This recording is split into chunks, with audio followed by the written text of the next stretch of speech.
Everyone, I am Varisha and welcome to my YouTube channel. आज हम पढ़ेंगे क्लास 10th ज्योग्राफी का चैप्टर रिसोर्सेज एंड डेवलपमेंट का एक और नया topic that is land resources.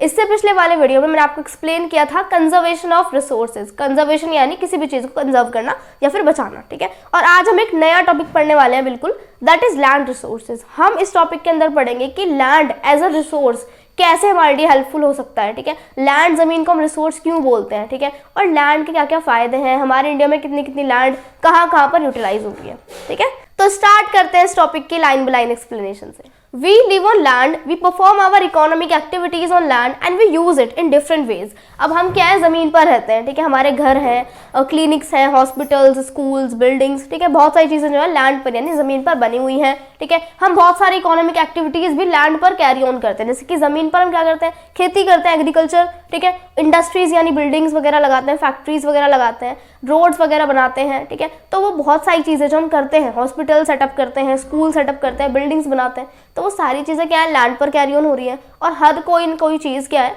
Economic activity है, ठीक है। जैसे कि कोई स्कूल है, वहाँ पर इकोनॉमिक एक्टिविटी हो रही है। एजुकेशन तो वैसे मेन मोटिव है, लेकिन इकोनॉमिक एक्टिविटी तो कैरी ऑन हो रही है, ठीक है। इंडस्ट्रीज हो गई, रोड्स हो गए, ठीक है। और अगर हम देखें तो एग्रीकल्चर, खेती हम लैंड पर करते हैं और पूरी वो इकोनॉमिक एक्टिविटी होती है, ठीक है। तो जो हम सारी चीज़ें लैंड पर कर रहे हैं वो क्या है, इकोनॉमिक एक्टिविटीज़ हैं। उनमें से कुछ चीज़ें इकोनॉमिक एक्टिविटीज़ नहीं भी हैं, सारी हम नहीं कह सकते इकोनॉमिक एक्टिविटीज़। हम घर में रहते हैं, वो ज़मीन पे बनाए, क्या वो इकोनॉमिक एक्टिविटी कैरी ऑन कर रहा है? नहीं। लेकिन अगर हम उसको रेंट पर दे दें तो करेगा, ठीक है।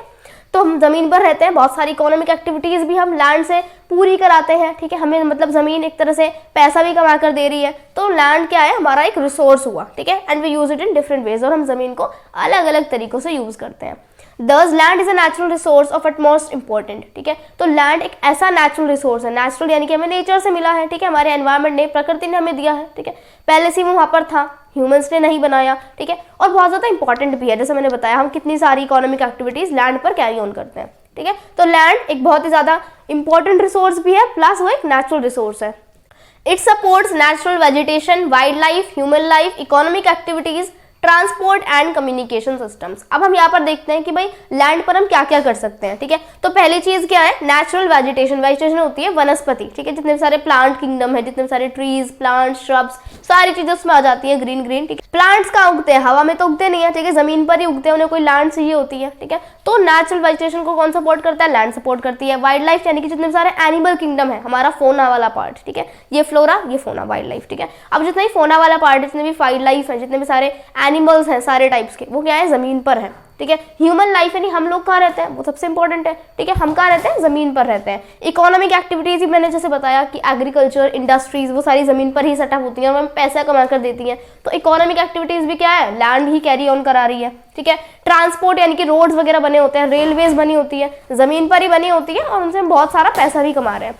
एंड कम्युनिकेशन सिस्टम्स भी हमारे लैंड ही कैरी ऑन कराती है, ठीक है। तो इतने सारे फायदे हैं किसके, लैंड के, हमने देखे इतने सारी इकोनॉमिक एक्टिविटीज कैरी ऑन कराती है, हम जमीन पर रहते हैं और बहुत सारे इंपॉर्टेंट फंक्शंस हैं लैंड के। तो हम कह सकते हैं कि लैंड क्या है, एक बहुत ही इंपॉर्टेंट रिसोर्स है।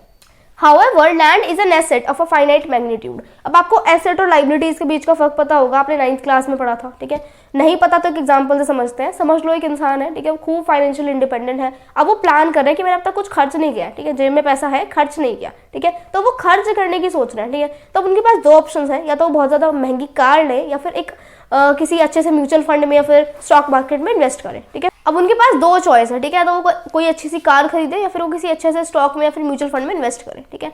अब दोनों में क्या है ना कि अगर आप एक कार वगैरह खरीदते हो, कुछ भी कार खरीदते हो, ठीक है, तो आपको यूजफुल तो रहेगी वो, मतलब जब तक वो कार अच्छी रहेगी, ठीक है, आपको यूज में आएगी, आप उसको कहीं भी ले जा सकते हो, कुछ भी कर सकते हो, ठीक है। लेकिन एक बार उसमें पैसा आपने इन्वेस्ट कर दिया, वो चीज़ खरीद ली, ठीक है, आप उसको मतलब बेच तो सकते हो, लेकिन उतने ही पैसे वापस नहीं ले सकते, उससे आपको लाइफ टाइम कमा कर नहीं देगी, ठीक है। लेकिन म्यूचुअल फंड में क्या, मैंने स्टार्टिंग में 10,000 to 20,000 जितने भी रुपीज़ डाले, ठीक है, फ्यूचर में अमाउंट थोड़ा बिग मतलब बड़ा हो सकता है, ठीक है। तो म्यूचुअल फंड का या फिर स्टॉक मार्केट का फायदा क्या है कि वो अमाउंट जो है थोड़ा बड़ा होता रहेगा, ठीक है, मतलब उसकी जो वैल्यू है वो थोड़ी बढ़ जाएगी, ठीक है। लेकिन कार की वैल्यू वो डिग्रेड ही होगी आने वाले सालों में, ठीक है, वो डिग्रेड होती चली जाएगी। अब अगर मैं यहाँ पर देखूँ तो एसेट है, यहाँ पर कोई भी म्यूचुअल फंड किसी चीज़ में इन्वेस्ट करना, चाहे आप गोल्ड ले लो, बिटकॉइन ले लो, म्यूचुअल फंड ले लो, स्टॉक मार्केट ले लो, ठीक है। तो किसी चीज़ में इन्वेस्ट करना यहाँ पर हो गया एसेट, और लाइबिलिटी हो गई अगर मैं कोई चीज़ खरीदती हूँ, जैसे कि घर और या फिर कोई कार या फिर कोई स्कूटी, ठीक है, क्योंकि उसमें एक बार पैसा खर्च हो चुका है और मुझे फ्यूचर में आगे क्या करेगा वो, कोई भी चीज़ कमा कर नहीं देने वाला, ठीक है, मुझे मतलब उससे कोई फायदा नहीं होने वाला, सिर्फ मैं उसमें बैठकर जा सकता हूँ, घर में एंजॉयमेंट कर सकता हूँ, ठीक है। लेकिन म्यूचुअल फंड का या फिर अगर हम स्टॉक मार्केट का देखें या फिर किसी भी चीज़ में अगर हम इन्वेस्ट कर रहे हैं तो फ्यूचर में वो पैसा ग्रो हो सकता है, ठीक है, और मुझे आने वाले दिनों में क्या पता वो एक पैसिव इनकम कमा कर दे, ठीक है। तो यहाँ पर अगर हम सिंपल सी टर्म्स में बोले तो एसेट क्या है, हमारा कोई भी फायदे वाली चीज़, ठीक है, जो हमारे हमेशा प्लस पॉइंट है या फिर हमारे लिए अच्छा ही है, ठीक है। लाइबिलिटीज क्या है, एक तरह से खर्चा है या फिर बिना बात की एक्स्ट्रा चीज़ है एंजॉयमेंट के लिए, जो हमें आगे आने वाली चीज़, आगे आने वाले सालों में कोई पैसा कमा कर नहीं देने वाली, इसमें पैसा हम खर्च ही कर रहे हैं, ठीक है। तो एसेट और लाइबिलिटीज का फर्क ये हमारा क्लियर हो गया। यहाँ पर आपको बहुत ही सिंपल सी चीज़ लेकर चलनी है, एसेट जो कि अच्छी चीज़ है जो हमारे लिए फायदेमंद रहेगी, और लाइबिलिटीज जो एक खराब चीज़ है जो हमारे लिए फायदेमंद नहीं है, ठीक है। So how ever land is an asset of a finite magnitude. तो जैसे कि हमने पढ़ा, लैंड क्या एक एसेट की तरह है, कोई खराब चीज़ तो है नहीं, वो हमें कमा कर ही दे रही है, ठीक है, हम उस पर घर खरीद रहे हैं, उसको रेंट पे दे रहे हैं, ठीक है, या फिर हम उस पर खेती कर रहे हैं, तो वो क्या है, लैंड एक एसेट की तरह, लेकिन क्या फाइनाइट मैग्नीट्यूड, लेकिन थोड़ी ही है। अगर आप उसको बहुत ही अच्छे से एक्सप्लॉइट करने लग जाओ तो लैंड भी खत्म हो जाएगी, ठीक है।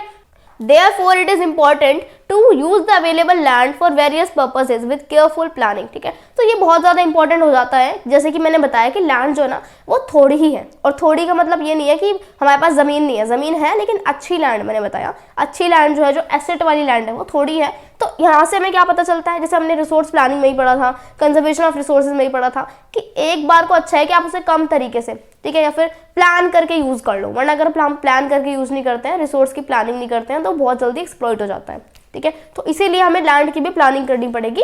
अवेलेबल लैंड जितनी हमारे पास लैंड है उसको हम अलग अलग पर्पसेस के लिए केयरफुल प्लानिंग के साथ यूज़ करें, ठीक है।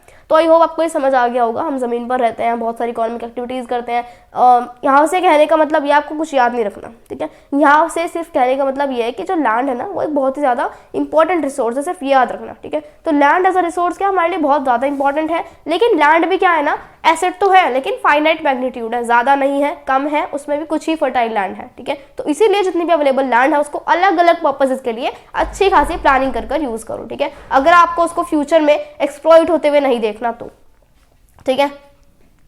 अब हम देखते हैं लैंड डिस्ट्रीब्यूशन इन इंडिया, कि हमारे इंडिया के अंदर हमने कैसे लैंड को डिस्ट्रीब्यूट किया हुआ है, ठीक है। जितनी हमारी सारी लैंड है, जितना भी हमारा टोटल ज्योग्राफिकल एरिया है, उसमें किन किन टाइप्स की लैंड आती है, ठीक है। तो मेनली, वैसे तो बहुत सारी लैंड्स है लेकिन मेनली 3 टाइप की लैंड्स आती है, माउंटेन्स, प्लेट्यूज एंड प्लेन्स, ठीक है। प्लेन यानी कि बिल्कुल प्लेन वाली जो जमीन होती है जिसमें कोई भी मतलब फर्टिलिटी भी है और वो ज़्यादा उबड़ खाबड़ नहीं है, ठीक है, तो वो जो प्लेन जमीन है वो हमारी कितनी है, 43%। फिर उसके बाद है माउंटेन्स यानी कि हमारे पर्वत, ठीक है, वो कितने हैं, 30%। और प्लेट्यूज यानी कि जहाँ पर पर्वत भी नहीं है, प्लेन्स भी नहीं है, लेकिन जमीन थोड़ी अच्छी नहीं है, अनइवन सी जमीन है, वो कितनी है, 27%, ठीक है।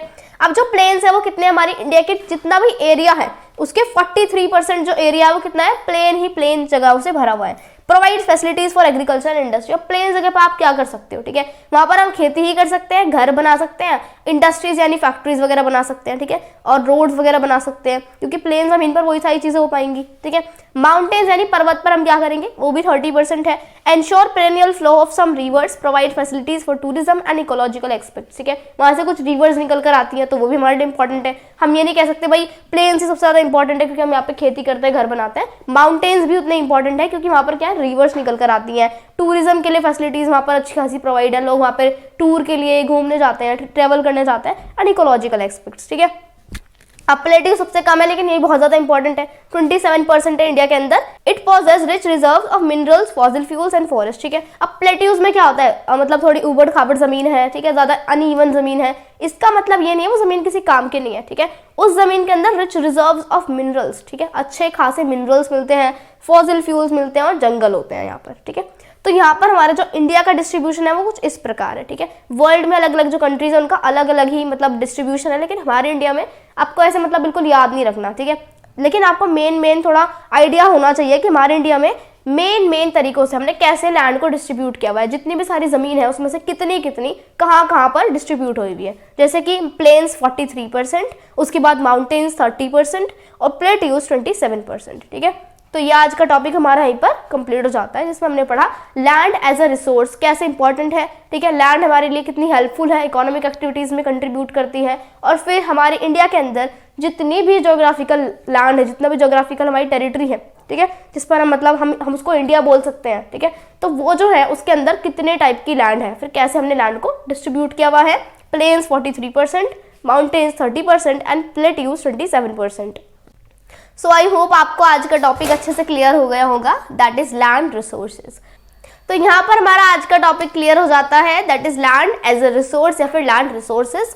नेक्स्ट वीडियो में हम पढ़ने वाले हैं land utilisation. So that's all for today, thank you.